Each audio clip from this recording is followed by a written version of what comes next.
Week number 4 is officially in the books, and now we got to turn the page to the next chapter, week number 5. And in today's video, I'm going to help you guys do exactly that. We are going to be setting your lineup at the quarterback position. We're going to be going in depth through every single matchup from Thursday Night Football all the way up until Monday Night Football, and I'll be telling you guys whether I believe you should start or sit the quarterbacks in every single game, as well as where I believe they will finish by the end of the week. Before we get into today's video, though, if you are new to the channel and you like today's video, please make sure that you do hit that subscribe button down below. So without further ado, let's get into my week number 5 quarterback start or sit decisions for the 2025 fantasy football season. We begin with Thursday Night Football, the San Francisco 49ers at the Los Angeles Rams. Now, Brock Purdy is dealing with a toe injury and is questionable to play, as he reportedly told coaches that he was dealing with soreness in his toe after taking that L to the Jaguars last week. This is the same toe that knocked Purdy out in week 2 as well as week number 3. With this game being on Thursday, a short week, I wouldn't lock in Purdy to starting, but since he did play through it last week, I will try and be more optimistic. So if he does end up playing, that is the scenario we are going to discuss here, as if Brock Purdy is playing, I would be starting him as a high-end quarterback too. His 2 starts on the season, he has been that high-end quarterback too, with 18 plus points in both games. Against the Rams last season, he lit them up in SoFi as the quarterback 5, and then later on in the season, he scored 5 points up against them. Even with a below average matchup up against the Rams, I do feel good about Purdy if he plays as that high-end quarterback 2. Now, if Mac Jones is under center, he is more in that fringe start quarterback 2 range, because I think he would struggle more with this matchup compared to a guy like Brock Purdy. Now, the clone of Matthew Stafford was supercharged. He was pack-a-punched last week as he popped off as the quarterback number 2 up against the Indianapolis Colts. 29 completions on 41 attempts for 375 yards, and not 1, not 2, but 3 touchdowns with 4 rushes for 4 yards. As we have talked about all season with Stafford, in order for him to truly have that week-winning game, you need him to put up 300 plus passing yards as well as 3 touchdowns due to him having 0 rushing upside, and that is exactly what he did last week. Most weeks, Stafford will be flirting with either being, barely start worthy, right? Just barely getting over that edge. It's like the quarterback 18, 17, 16, just cracking the start sit part of the video, being a start, or him being just under that cap where he's like the quarterback 19 or 20. This is a rough matchup on paper, but with Lamar hurt and 4 teams on bye, the hope here is that Stafford continues that heater in the fringe start quarterback 2 range. Next up, we move to the cold like Minnesota Vikings going up against the Cleveland Browns in London. Get some fucking fish and chips. Sunday, 9:30 a.m. Eastern Standard Time. Carson Wentz has played well in back-to-back starts with J.J. McCarthy hurt against a bad Bengals defense and against a Steelers defense that allows the 4th most points to the quarterback position on a per-game basis. Now he plays the Browns, who allow the 26 most points to quarterbacks on a per-game basis. So I expect Wentz to come back down to earth this week, especially since he did throw for 350 yards last week. But to me, based on the eye test, I wasn't impressed. I didn't think he looked great. He was under pressure a ton in that game, and I think that the Cleveland Browns will be able to get to him. So here, up against the Browns in London, I don't want anything to do with Carson Wentz. I think he was a big benefactor of the fact that, those matchups were much easier. Joe Flacco was so terrible up against the Lions in Detroit last week that he was the quarterback 33, meaning that a backup quarterback who came in outscored Joe Flacco. 16 of 34 for 184 yards and 2 interceptions. Outside of week 1, where he scored 14.2 points, he has been nothing short of a complete and utter disaster. So the team has made the move to pull the plug on his old ass and let Dillon Gabriel play. I don't even think Dillon Gabriel is all that good, but at least you will have some fun watching him because he's a new player. He's a rookie player. It is just more exciting than watching geriatric Joe Flacco, whose play made me want to throw up. His own son was wearing an Amon-Ra St. Brown jersey before the game, so even his own kids did not believe in him. I didn't like Gabriel coming into the league, so I won't play him now, but I am excited to see how he does and how this changes the Browns offense as a whole. Next up, we got the Houston Texans at the Baltimore Ravens Sunday, 1 p.m. Eastern Standard Time. CJ Stroud had his best game of the season last week as the quarterback 15 up against the bottom dweller of the NFL, the Tennessee Titans. 22 completions on 28 attempts for 233 yards and 2 touchdowns with 4 rushes for 11 yards. Outside of that game, he has finished outside the top 22 in every other game. He is just good enough for you to consider starting him, and for that decision to fuck you over because the offensive line is bad and CJ Stroud himself doesn't look great either. Even with the Ravens being a higher end matchup for quarterbacks, I just don't trust Stroud enough to throw him out there. For Cooper Rush, Lamar Jackson is ultimately unlikely to play in week 5 and could miss 2 to 3 weeks with the hamstring injury, according to Brian Wacker1 on Twitter. With the team having a bye in week 7, it makes perfect sense that he will miss this week and next week and come back following the bye in week number 8 with that hamstring injury. We have seen some solid games out of Cooper Rush in his career when he has gotten the start. We have also seen, on the contrary, some truly dreadful games out of Cooper Rush. The Texans are the second toughest matchup for quarterbacks in fantasy football on a per-game basis, so there is zero need to really get cute and play Cooper Rush here in a 1-quarterback league. There are probably better options on the waivers if you are a Lamar Jackson owner. Though, if you are in a 2-quarterback or super flex league, if you have to play Cooper Rush, okay, I get it because you lost Lamar, but I would hope that maybe I drafted a 3rd quarterback that could actually play for me and fill that void. Next up, we got the Miami Dolphins at the Carolina Panthers. Now, Tua, turn of the ball over, did not live up to his nickname last week as he looked great up against the Jets. 17 completions on 25 attempts for 117 yards and 2 touchdowns, as well as 3 rushes for 6 yards. Now, that one run where he slid into 2 guys and he got hit in the head while he was sliding, I started screaming at my TV the second I knew he was going to take off. And you can just see it. You know, if you're a Dolphins fan or if you watch a lot of Dolphins game, you can just see the fucking CTE speaking to him like the Green Goblin mask telling him to just run. Even though we all have seen what has happened to Tua in the past, he just says, fuck it, we ball, let's run. And it was scary. Especially because this isn't the playoffs. This isn't, game to get into the playoffs. It is week 4 up against the Jets. The Jets who get penalties left and right because they're somehow less disciplined than we are. And you're acting like it's the Super Bowl, putting your head on the line. Now, with no Tyreek Hill, Tua's ceiling and floor has been hit with a steel chair like it's the WWE. Tua is a classic example of a better in real life player than Tua is in fantasy. When you are not mobile like Tua and you have to throw the ball 300 yards plus and 2-3 touchdowns for him to truly reach his apex, and now not having Tyreek Hill, even against the Panthers defense that just got finger blasted by Drake May, they ranked 27th in most points allowed to quarterbacks on the per game basis. Not going to roll the dice on Oos this week.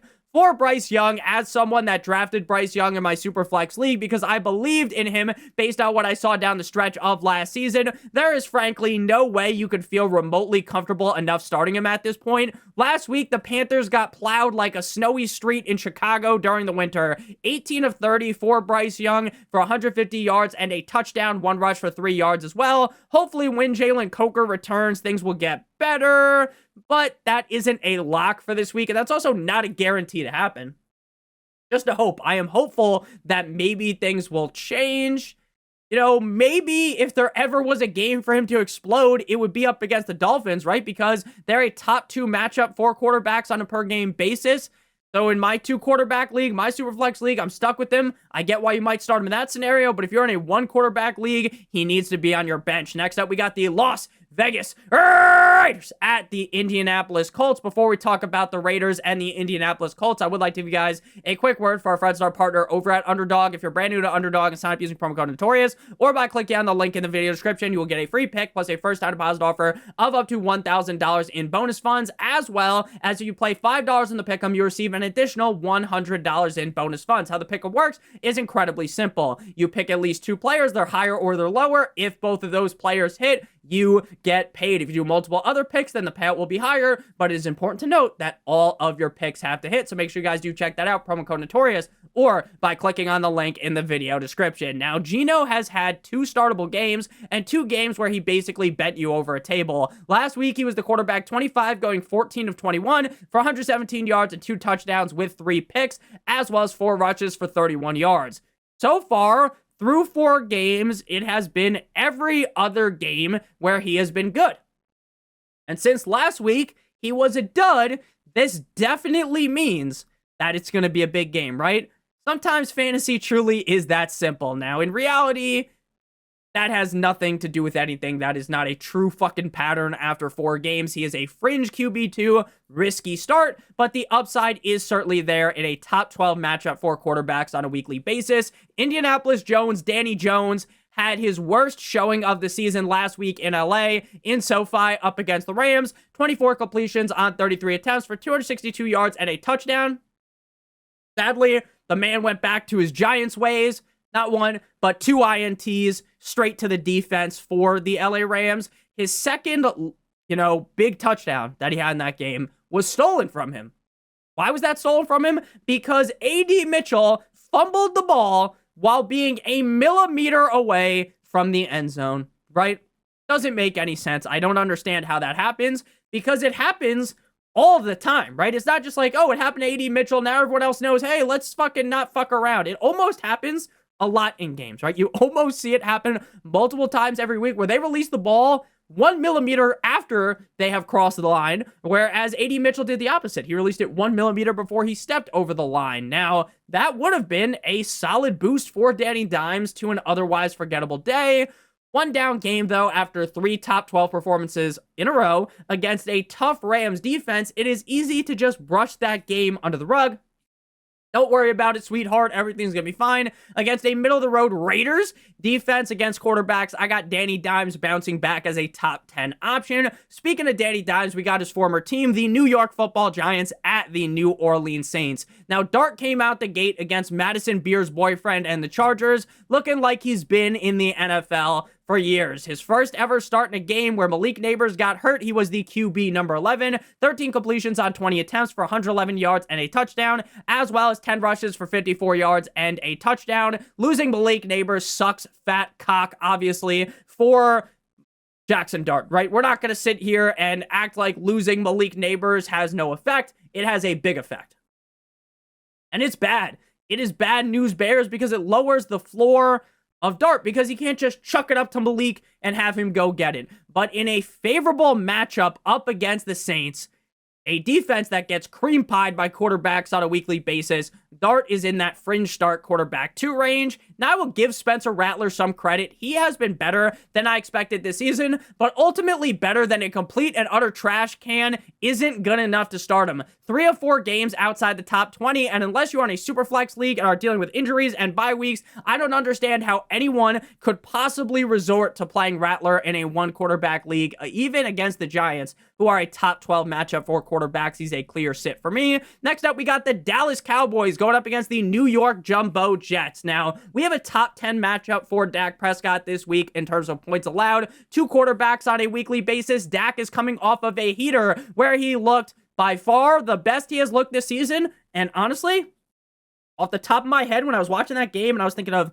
how has Dak played in the past, in my opinion, that was one of best showings for Dak Prescott's career. Now, that's just my opinion. I didn't go back and look through the fucking history books right? Skim through the history books of Dak Prescott, but to me, he looked incredible, especially when you factor in that there was no CeeDee Lamb. 31 completions on 40 attempts for 319 yards and 3 touchdowns up against the Packers in the most exciting tie of all time. He also had 1 rush for 2 yards and a touchdown. Even without CeeDee Lamb, we saw Dak carve up that strong Packers defense. So I have high hopes here, like that Panic at the Disco song. Clear, locked, and loaded top 10 option on the week. Justin Fields and the Jets offense were far from ideal in the first half up against the Dolphins, but coming out of the locker room, they were sparked up. They came out with some more swagger because they turned things up a notch. Fields finished with 20 completions on 27 attempts for 226 yards and a touchdown, as well as 7 rushes for 81 yards and another touchdown as the quarterback 4 up against my Fins. So far, 2 top 4 games out of Fields, and 1 game where he was terrible prior to the concussion up against the Bills, against the Cowboys defense that has more holes than Julius Caesar's body, that allow the most points to quarterbacks on a per-game basis. I'm feeling real nicey about Justin Fields as a top 8 option. Next up, we got the Broncos at the Philadelphia Eagles. Go Birds, dickhead. Bo Nix has been pretty hit or miss. I guess they never miss, huh? This season, 2 games below 14 points and 2 games with 21 plus, while this matchup has a middle-of-the-road game total with 43.5. Both of these offenses have the boom-boom firepower to combine for an offensive masterclass. The Eagles' defense is slightly below mid-range for quarterbacks, so with the up-and-down nature of Bo Nix, they're still starting him based upon if you drafted him. But for instance, if you had Justin Fields and, you picked him up, you got Bo Nix, I'm playing Justin Fields, right? You had Daniel Jones picked up off the waiver wire, you have Bo Nix, I'm playing Daniel Jones, right? But Bo Nix is still a high-end quarterback too for me. Jalen Hurts has had a solid season thus far, outside of week number 2 up against the Chiefs, where the offense didn't have to do anything to win the game. They didn't have to throw the ball with Jalen Hurts at all. And that, honestly, is the biggest problem with Hurts, is that in any given game, they can do exactly what they did against the Chiefs. You run the ball, you play great defense, and Hurts doesn't even need to throw a fucking touchdown. This week shouldn't be that game, though, as we have 2 teams that can put up a solid point total. The Broncos are the worst matchup for quarterbacks, but that is hyper-inflated by the fact that they've already faced Cam Ward and Jake Browning, 2 absolute crumb bums at this point in the season.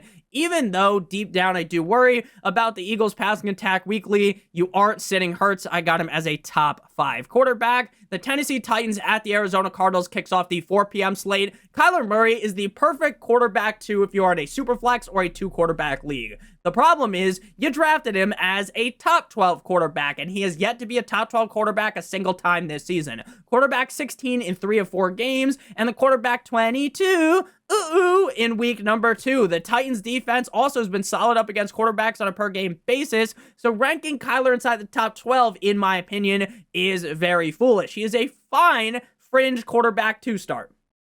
He has Marvin Harrison Jr. He has that rushing upside. He has Trey McBride. But Marvin Harrison Jr. has been tipping the ball straight to the fucking defense, causing interceptions.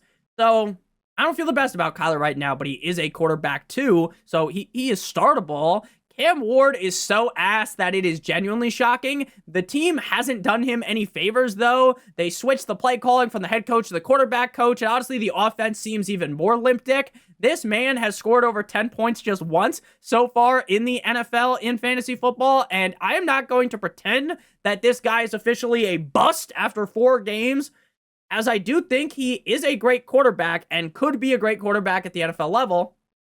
But based on his first 4 games and how the Cardinals defense has been buzzing around, you gotta leave Cam Ward on the waivers. Not even in a 2-quarterback or superflex league would I feel good about playing him. Next up, we got the Tampa Bay Buccaneers at the Seattle Seahawks. Baker has been a very reliable top 10 option through the start of the season. Last week up against the Birds in a below average matchup, Baker looked solid as the quarterback 10 against the Eagles with 22 completions on 40 attempts for 289 yards and 2 touchdowns, as well as 1 INT, with 2 rushes for 13 yards, even without Mike Evans, and even with the offensive line compromised, Baker still got it done. The Seahawks defense is very underrated, but given how Baker Mayfield has performed this year against above average defenses, I feel good about Baker as a top 10 option yet again. Sam Darnold, Mono Man Sam, is good enough to keep your fantasy team's head above water. but not good enough to actually carry your fantasy team. He should get you 15 plus points per week, but I feel like his upside is heavily capped by the team's likelihood to run the ball in the red zone and especially on the goal line. So Sam Darnold is basically the perfect desperation start, the perfect chuck one up from fucking half court and hope it goes in. Match that with a top 10 matchup for quarterback up against the Bucks. Darnold is a reliable fringe quarterback too, who looked fine last week as the quarterback 18 in Arizona. On Thursday Night Football, 18 completions on 26 attempts for 242 yards and a tug, as well as one rush for 24 yards. Next up, we got the Detroit Lions at the Cincinnati Bengals. Now, I would rather let Aaron Judge hit me with a baseball bat in the skull than play Jake Browning. That week 2 game up against the Jaguars swindled us all. Especially when you paired that with how he looked in 2023. It was like, ooh, look at Jake Browning. Things are going to be okay. Everything's going to be fine. Nothing is okay. Jake Browning fucking sucks. 21 of 32 for 241 yards and 2 touchdowns with 3 INTs as the quarterback 14. Back-to-back games with fewer than 10 fantasy points, which is virtually impossible to do as a quarterback. No need to even consider Jake Browning, even in a middle-of-the-road matchup for quarterbacks. I hope for T. Higgins, for Jamar Chase Brown, that they trade for a new quarterback. I can't keep doing this. This matchup has the second highest total on the week with 49, and that is because the Bengals are going to figure things out. Everything's going to be fine. No, that's not why. The reason why is because the Lions are expected to lay a smackdown, brother, on the Bengals like no one has ever seen. Goff, in general, has been bad this season for fantasy. He's been a good quarterback as he keeps the ball out of harm's way, and in some spots, he truly locks in and looks surgical. Through his 3 games outside of the top 20, no, that's not the best, right? He had that one really big game, 5 fucking touchdowns, bada bing, bada boom. He big dicks it in that game. But outside of that, 3 games outside the top 20. Last week, he was the quarterback 22 against the Cleveland Browns with 16 completions on 27 attempts for 168 yards and 2 touchdowns, as well as 1 INT. In a game, they won 34-10 against a defense that allows the 7th most points to quarterbacks. So Goff is a high-end quarterback, too. Next up, we got the left hands up. Who are we? The Commanders at the LA Chargers. If you guys have enjoyed today's video this far, make sure you hit that subscribe button down below like it owes you some money. Jaden Stormy Daniels has missed the last 2 weeks with a knee injury. There is no concrete news on whether he is starting or not at this point on Tuesday. Dan Quinn said he had a strong workout here Saturday and will take today and tomorrow and work out his practice plan. His practice plan. Sometimes I don't know how to read. Today, Junior, we'll go through the whole process with him this week. Medically, how he feels, how he practices, and give you the updates on Wednesday. On Wednesday, we'll have a much better idea on if he's good to go or not. He has been a top 16 quarterback in both games he's played with 19 plus points. If he plays, you are playing him as a low-end quarterback 1. If he is out and Mariota is in, based on all the bye weeks, you could fire up Mariota as a high-end quarterback too. I get it didn't pay off as much last week. It wasn't as fruitful in that revenge game up against the Falcons. But the other games he's played for the Commanders dating back to last season, he has been mighty fine. Justin Herbert, the pervert, was getting pressured heavily without Joe Alt up against the Giants. And that could be a large issue given he is supposed to be out for multiple weeks with that ankle injury. But going up against the Commanders defense, he has a good spot, right? This is a free parking monopoly style for fantasy quarterbacks. So I do expect Herbert to bounce back in this spot. Definitely more worried though now with the loss of Joe Alt, but I hope that, with the extra week of practice, right? Joe Alt gets hurt in the middle of the game. They have to insert someone new in.